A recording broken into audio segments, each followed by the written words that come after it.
Hello दोस्तों, स्वागत है आप सभी का लर्निंग्स फ्रॉम देम में। दोस्तों, कोरोना की दूसरी लहर ने हम सभी को काफ़ी नुकसान पहुंचाया है। स्कूल, कॉलेज, ऑफिसेज सभी इसकी वजह से बंद हैं।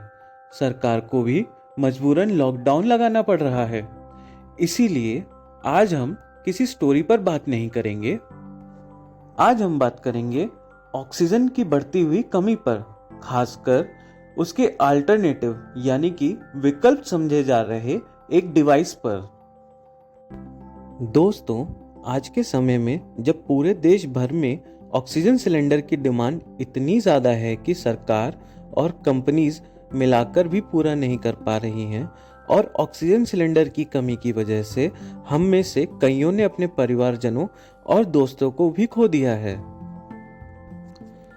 आजकल एक डिवाइस जिसका नाम ऑक्सीजन कंसंट्रेटर है बहुत डिमांड पर है। यह डिवाइस फिलिप्स, यूरेका फोर्ब्स और बहुत सारी अन्य कंपनियों द्वारा बनाया जा रहा है। तो क्या है ऑक्सीजन कंसंट्रेटर? आइए जानते हैं। ऑक्सीजन कंसंट्रेटर एक कॉम्पैक्ट डिवाइस है जो कि हवा में से ऑक्सीजन निकालकर उसे कंसंट्रेट करता है और आगे सप्लाई के लिए भेज देता है। जैसा कि हम सब लोग जानते हैं और हमने अपनी किताबों में भी पढ़ा है कि हवा में 78% नाइट्रोजन और 21% ऑक्सीजन होती है और जबकि 1% ही अन्य गैसेस होती हैं। यह डिवाइस हवा में से अपने फिल्टर के माध्यम से ऑक्सीजन को छान लेता है और नाइट्रोजन को वापस हवा में छोड़ देता है। ऑक्सीजन कंसंट्रेटर में एक कंप्रेसर होता है जो कि हवा को कंप्रेस कर देता है और फिर उस कंप्रेस्ड हवा को जियोलाइट मिनरल्स के बने फिल्टर से पास करवाता है, जिसके बाद यह फिल्टर सिर्फ नाइट्रोजन को रोककर ऑक्सीजन गैस को पास होने देता है और जिसे वह एक सिलेंडर में रख देता है ताकि ऑक्सीजन का इस्तेमाल पेशेंट द्वारा किया जा सके। होम मेडिकल ऑक्सीजन कंसंट्रेटर का आविष्कार सन 1970 में किया गया था और उसी के बाद से इन डिवाइसेस की डिमांड बढ़ने लग गई थी। इससे पहले लोग मेडिकल ऑक्सीजन के लिए बड़े बड़े सिलेंडर खरीदकर अपने घरों में ले जाते थे, जिसकी वजह से उन्हें काफ़ी दिक्कतें आती थी।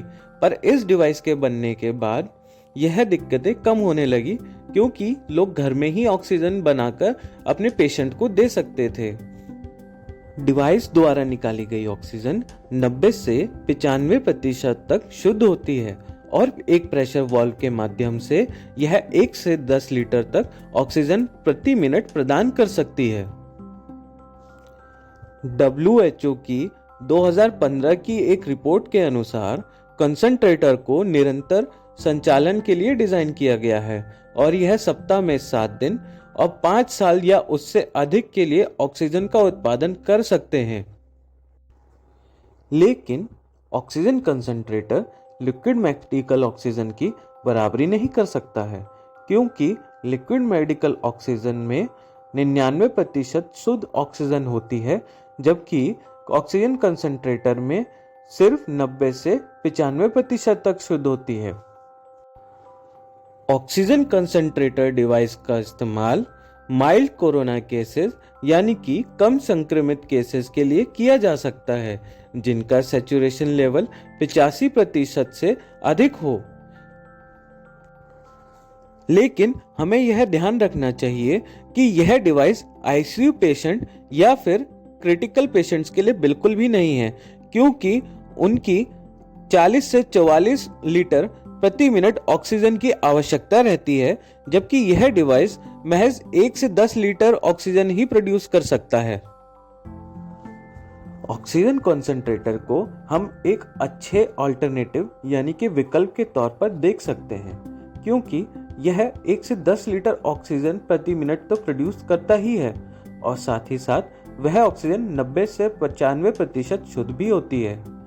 क्योंकि यह डिवाइस ऑक्सीजन सिलेंडर की तरह रिफिल नहीं मांगता और सिर्फ बिजली की आवश्यकता रखता है, तो यह माइल्ड यानी कि कम संक्रमित पेशेंट्स के लिए सही साबित हो सकता है। एक नजरिए से देखा जाए तो अगर हम इस डिवाइस को माइल्ड कोरोना केसेस के लिए उपयोग करें, तो जो लोग क्रिटिकल स्टेज पर हैं उनके लिए ऑक्सीजन सिलेंडर की उपलब्धता भी बढ़ सकती है। दोस्तों, हम आशा करते हैं कि इस जानकारी से आपको सहायता मिली होगी और हम कोशिश करेंगे कि आप सभी तक और भी जानकारी साझा करते रहें। यदि आप लोग भी कोई जानकारी शेयर करना चाहते हैं तो हमें कमेंट्स में ज़रूर बताएं। Thanks for watching.